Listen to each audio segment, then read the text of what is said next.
Żbaljajna fl-investigazzjoni tagħna u dwar l-iskandlu tal-Panama kieku illum konna nagħmlu l-affarijiet differenti.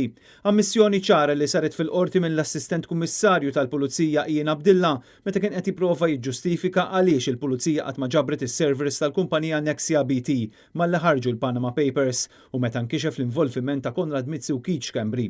Ian Abdilla nnifsu jammetti li ċertu informazzjoni setet tħassret jew ġiet encrypted.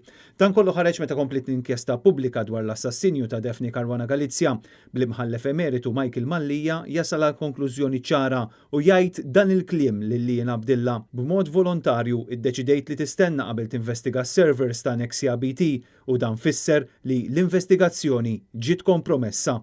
Waqt is-sessjoni tal-erba, l-avukat Jason Azzopardi staqsa kif baqa' ma investigax u kif mandunax li kien qed isir sar jew se jsir reat.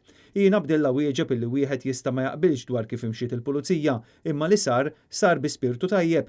Il-bord tal-inkjesta esprima r-rabja u l-frustrazzjoni li fl-aħħar seduta Ian Abdilla ma qalx il-verità kollha ta' ġurament. Il-bord tal-inkjesta staqsa lil Abdilla dwar l-aħħar xita tiegħu u l-famuż parir illi jingħata mill-Avukat Ġenerali biex l-investigazzjonijiet tal-Panama Papers jittieħdu b'attenzjoni, kontroversja li kien iffaċċja dwarha anke l-Prim Ministru meta filgħodu ġie mistoqsi mill-ġurnalisti. Jekk għalija dak il-parir huwiex wieħed perfett, jiena ngħid li dak il-parir seta' kien aktar speċifiku. U seta' kien aktar fl-aħħar mill-aħħar hija kwistjoni ta' stil ukoll jiena meta nagħti parir legali inħobb nagħti direzzjoni fih. Direzzjoni hija din jew din. Jekk wieħed għandu xi ċensura lill-Avukat Ġenerali mhux laqal lill-Pulizija biex inaqsu l-ritmu tagħhom, però li ma provdix direzzjoni lill-Pulizija.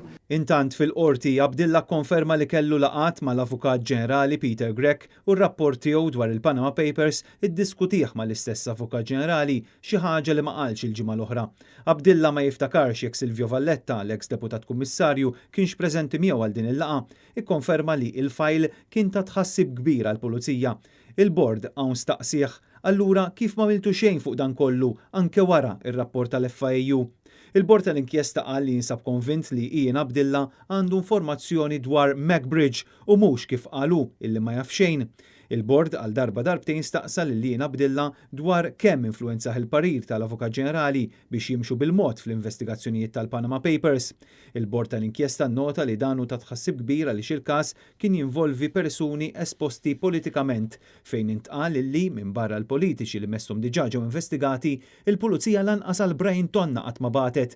B'Abdilla jgħid li hu qatt ma jibgħat għal nies fuq aħbarijiet li joħorġu fil-medja.